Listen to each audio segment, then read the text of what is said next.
Good evening, everyone. Welcome to the channel. Before I begin, here are my disclaimers. Today I am going to give you an update about IDACORP INC quarterly report. IDACORP Inc. offers a diverse range of businesses and services, including electric energy generation through hydropower and natural gas-fired plants transmission services via high-voltage transmission lines and substations distribution services to approximately 649,000 retail customers in southern Idaho and eastern Oregon, commercial and industrial services to various sectors, such as plus food processing, plus electronics and general manufacturing, plus agriculture, plus healthcare, plus government, plus education, plus information technology, real estate investments through housing and other tax credit investments. The IDACORP Inc. stock price has experienced a significant increase of over 25% in the past year, outperforming both the U.S. electric utilities industry and the overall U.S. market. Several key factors have contributed to this growth: strong earnings and raised guidance. IDACORP consistently reported strong financial results throughout 2025, exceeding analyst expectations and leading to increased full-year earnings guidance. Customer growth and rate changes. The company's customer base grew by approximately 15,000, boosting operating income, while favorable rate changes also positively impacted net income. Dividend increases. IDACORP has demonstrated a commitment to shareholder returns through regular dividend increases, with the latest increase in October 2025. Strategic infrastructure investments and growth projections. The company's long-term growth outlook is bolstered by significant infrastructure investments and ambitious growth forecasts, including a 167-megawatt expansion of the Bennett Mountain gas-fired plant. Positive analyst sentiment. Several financial analysts have issued positive ratings and increased price targets for IDACORP's stock, further contributing to its upward trend. The primary drivers of revenue growth or decline can be summarized into several key factors. Revenue growth is primarily driven by customer rates, customer growth, and the FCA mechanism, which collectively contributed $51.8 million in revenue over a 9-month period. Additionally, increases in electricity sales to customers, recovery of lease payments, and purchase of output from solar facilities also contributed to revenue growth. On the other hand, revenue decline is primarily driven by decreased hydropower generation, increased reliance on more expensive generation sources, and lower usage. Wholesale market prices and decreases in PCA, FCA, and APCU also contributed to revenue decline. Overall, customer rates and growth, as well as changes in wholesale market prices and generation sources, are the primary drivers of revenue growth or decline. Net income and profit margins. A shift in favor of growth. The financial summary reveals a notable shift in net income and profit margins over the past year.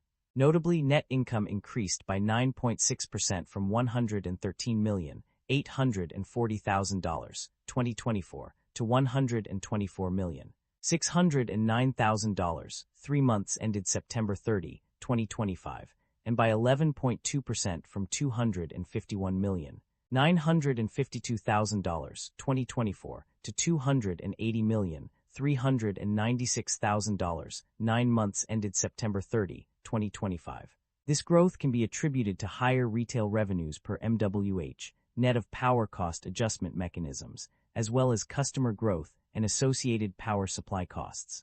In contrast, profit margins show a mixed trend. Operating income margin decreased by -2.4 percentage points from 25.2%, 2024, to 27.6%, 3 months ended September 30, 2025, while net income margin increased by +2.3 percentage points from 21.4%, 2024, to 23.7%, 3 months ended September 30, 2025. However, over the 9-month period, both operating income margin and net income margin showed a positive increase. The underlying reasons for these changes are not explicitly stated in the provided information.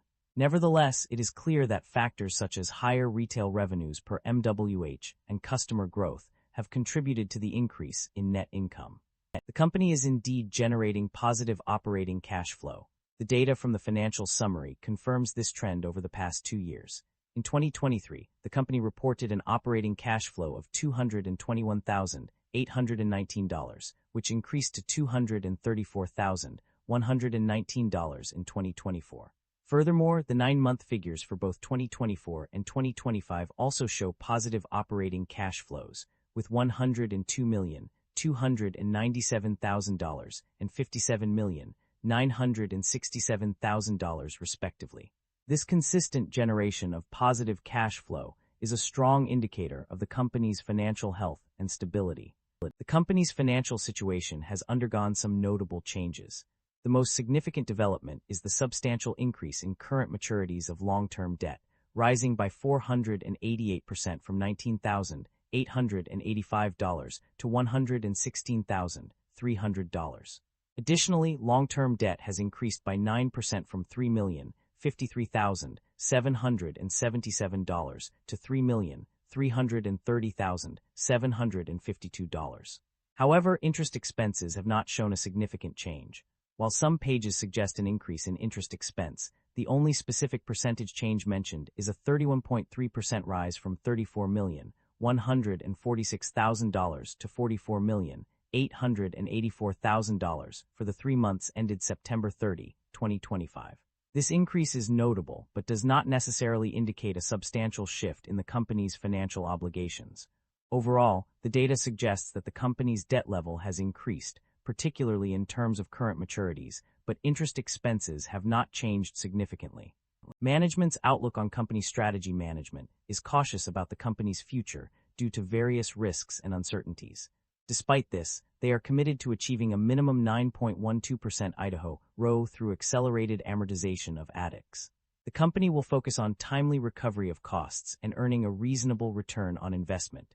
To meet growing needs, Idaho Power is investing in new capacity and energy projects, including solar facilities, high-voltage transmission lines, and battery storage facilities. Significant infrastructure investments are expected over the next 5 years or more, with considerable capital expenditures required to support this growth. Management aims to maintain a balanced capital structure of approximately 50% debt and 50% equity, while ensuring timely recovery of costs through regulatory filings and prudent management of expenses and investments.